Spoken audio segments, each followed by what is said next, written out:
कुनै पनि video shoot गरेर पोस्ट गर्नुभन्दा अगाडि हाम्रो फर्स्ट प्रायोरिटी भनेको त्यो भिडियो कतिको क्लियर छ, त्यो भिडियोमा कतिको राम्रो शब्दहरू युज गरेको छ, त्यो भिडियोलाई हामीले कसरी प्रेजेन्ट गरेको छ, त्यो भिडियोलाई कसरी हामीले इन्हेन्स गरेर मान्छेसम्म पुर्याउन सकिन्छ। सो हरेक कुरालाई हामीले फोकस गरेर भिडियो बनाउनु पर्ने हुन्छ।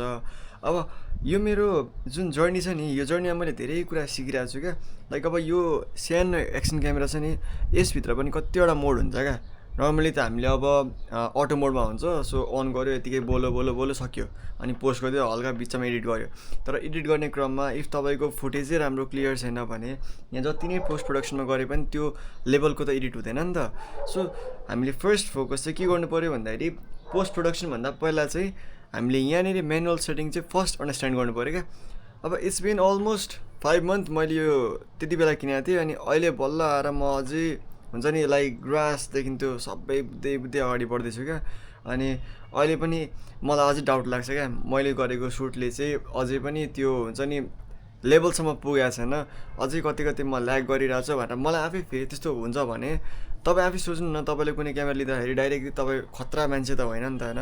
सो तपाईँले ठुल्ठुलो क्यामेरा लिएर राम्रो खिच्छु त्यो होइन क्या, सानो क्यामेराले पनि धेरै राम्रो खिच्न सकिन्छ क्या। You just need to understand the psychology भन्दा पनि के भन्छ साइकोलोजी नभनौँ, तपाईँको त्यो क्यामेराको सेटिङहरू चाहिँ बुझ्नुपर्ने हुन्छ क्या। किनभने कसरी भिडियो सुट हुन्छ, अनि यो भिडियो सुटलाई पनि अलिकति स्टडी गर्नुपर्ने हुन्छ क्या हामीले। किन भन्दाखेरि यत्तिकै अब म भिडियो सुट गर्ने मान्छे हो, म कन्टेन्ट क्रिएटर हो भनेर हिँड्ने कुरा हुँदैन नि त। सो अहिले हल्का मैले सेटिङ चेन्ज गरेर तपाईँहरूलाई पनि बुझाउँदैछु, आफू पनि बुझ्दैछु। So let's see. हामीले जहिले पनि भिडियो सुट गर्दाखेरि कहिलेकाहीँ अँध्यारो हुन्छ, कहिले उज्यालो हुन्छ, कहिलेकाहीँ ओभर सेतो हुन्छ नि त। सो यो किन हुन्छ भनेर आज तपाईँलाई म सिकाउँछु ल। सो मैले अहिले चलाइरहेको सेटिङ भनेको चाहिँ 4K 60 FPS हो, अनि 60 FPS भनेको के हो भन्दाखेरि फ्रेम्स पर सेकेन्ड।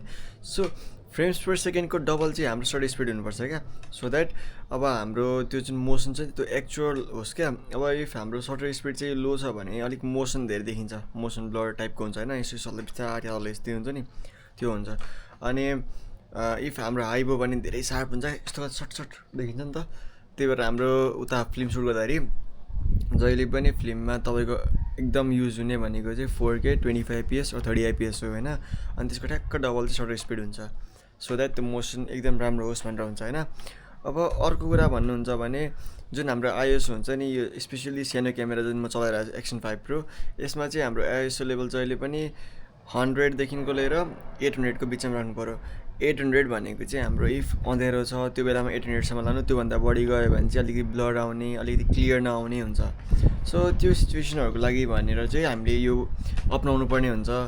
अब अहिलेको लागि प्र्याक्टिकल केसमा चाहिँ मेरो हल्का सेटिङ चेन्ज गर्न आँटेको, लाइक 4K 25 FPSमा न 30 FPSमा सुट गरेर एकचोटि चेन्ज गर्छु कि सेटिङमा कतिको इम्प्रुभमेन्ट हुँदो रहेछ भनेर हेर्न आँटेको। So I will be back. अघि मैले भनेसँगै हाम्रो सटर स्पिड चाहिँ जहिले पनि FPS को डबल हुनुपर्छ। सो अहिलेको सेटिङमा मेरो 4K 24 FPS छ, अनि यसको ट्याक्क डबल द सटर स्पिड भनेको 1/50 हुनु पऱ्यो नि त। सो मैले त्यति राखेको छ। अब त्यही सेटिङमा हल्का चेन्ज गर्दा यो क्वालिटी आउँछ, अनि मैले आइएसओलाई ड्रप गरेँ 800मा। 800 400मा अलिकति डार्क थियो नि त। सो अघिकोमा चाहिँ 1600 राख्नु परेको थियो क्या, किन त्यति पनि उज्यालो थिएन नि त। So this is the thing that you will be getting. यो चाहिँ हाम्रो थर्ड सेटिङ हो, जसमा चाहिँ मैले 4K 30 FPS राखेको छ।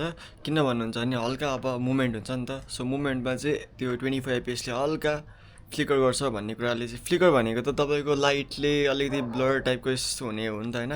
तर मुभमेन्ट गर्दाखेरि चाहिँ अलिकति मोसनल ब्लर धेरै देखिनेको भएर मैले चाहिँ 4K 30 FPS चुज गरेर हो। सेटिङ त्यही छ, आइएसओ 800 छ, हल्का चेन्जेस गरेको छ, अनि सटर स्पिडमा ठ्याक्क 30 को डबल 60 हुन्छ, सो 1/60 राखेको छ। And this is the footage that I will be getting.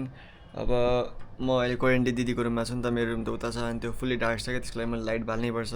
So I choose the natural light instead of the bulb. अब यहाँनिर म्याकबुक एभोकाडो होइन, त के हो बयर भन्छ इङ्ग्लिसमा, थाहा छैन, कसैलाई थाहा छैन भनिदिनु होला। अरू त म यहाँ सबै जति पनि मैले फाइल सुट गरेको थिएँ त्यो सबै यहाँ हालिसकेको छ।